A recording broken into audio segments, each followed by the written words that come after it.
now you have This Was SportsCenter limited podcast series that you're doing interviews with SportsCenter anchors, including me. That's right. Later today.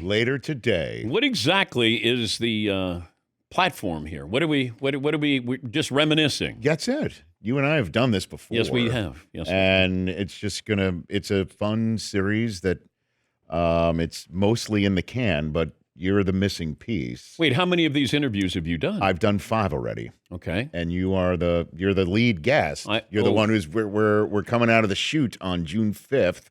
Okay. On Disney Plus and the ESPN app and my YouTube channel and wherever you get your podcasts, because you could watch it and listen to it. Okay. And, I mean, the nostalgia of when we did what we did, or you were doing before I even arrived, with KO and Berman and, Bob Lee and Robin and Charlie. I mean, I can go down the whole lane here. Who are the other anchors that you've interviewed? I interviewed Chris Berman at the Super Bowl. Okay. And Chris Fowler then stopped off in my L.A. show studio after coming back from the Australian Open. Okay. So I interviewed him there. Mike Greenberg in New York. And then just this past week, I interviewed Linda Cohn and Lord Kilby. Oh, Craig Kilborn. Yeah. Craig Kilborn. Killer. Yeah. Killer. He spun some yarns, Dan. Did he? Including but it's just fun. Like I provide the memories that I have. Obviously, you and I go way back, and and how I first arrived there, and some fun stories about that.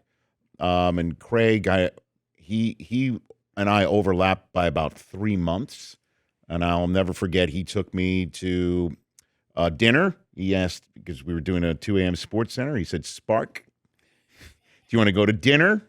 And I'm like, "Sure." We hopped in his car, and he took me through the Kenny Rogers Roll-In Roaster drive-thru. Yeah. In Southington. Yeah. Beautiful downtown Southington, Connecticut. That wasn't Plainville? That was Southington? It was Southington. Okay. And I'll never forget him after we ordered our chicken.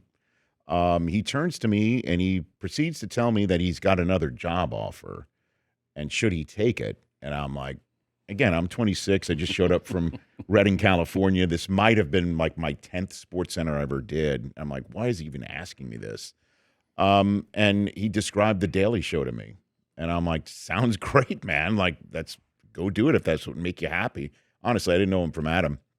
So to recount that story with him now, about 30 years later, not about it, is 30 years later. That's what this show's all about, Have you reached out to Keith Olbermann? I have indeed. And I tried to interview him when I was in New York recently, but schedules just didn't align. But he's up for doing it. Who else? But this is just for the first season. I'm just doing 6 just to get this ball rolling. But I told you this, and this is no surprise. I mean, you're the only person I'd want to be the first guest of this series, because of what you've meant to me and what you did mean to me back then, what you mean to so many people, and I appreciate you doing it. The older I get, the better I was, though, Rich. Is that what it is? Yes, I think so. Because, when you're doing it, when we did SportsCenter, you're just trying to survive, because it's really, really competitive. And I tell people that it was cutthroat.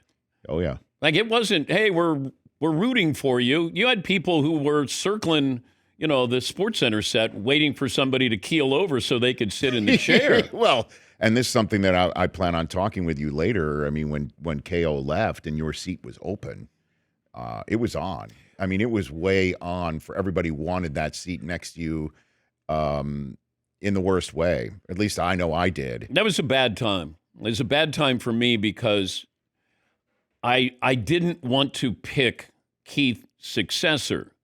I wanted management to do it. Right. Because I wanted them to be on the hook for that person to sit in Keith's chair, which that's, almost irreplaceable, trying to get somebody to sit in there. And so I turned it around to management. I said, tell me who you want to watch at night. Right. And I mean, I had my thoughts, but I was worried were we going to try to recreate Keith and Dan? And I didn't want to do that because it wasn't fair whoever sat there. Mm-hmm. And then I thought, well, Linda Cohn could sit in, and then there won't be any comparison. And then they came back to me. I'm on a scouting trip with my son. Mm-hmm. I have no contact with anybody. They say they're going to make the decision over the next 2 days. And all of a sudden, I go to a convenience store to get a 6-pack of beer because I couldn't survive the scouting trip without having beer, even though they frowned upon that. You could lose a merit badge or something like that. And I see my phone. It's got a message, and it says, we're going to go with Kenny Mayne. And I called my boss, and I said, I got your message. Okay. And that was it. Well, because we all assumed that you would be giving 2 cents. I did not.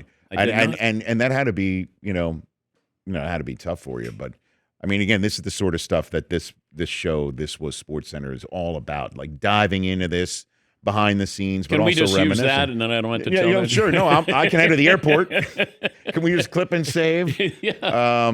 But yeah, and I think fans can't get enough of it, And when you came back and did your show with Keith, a few years ago, when you did your show with Kilborn, because he and I talked about that.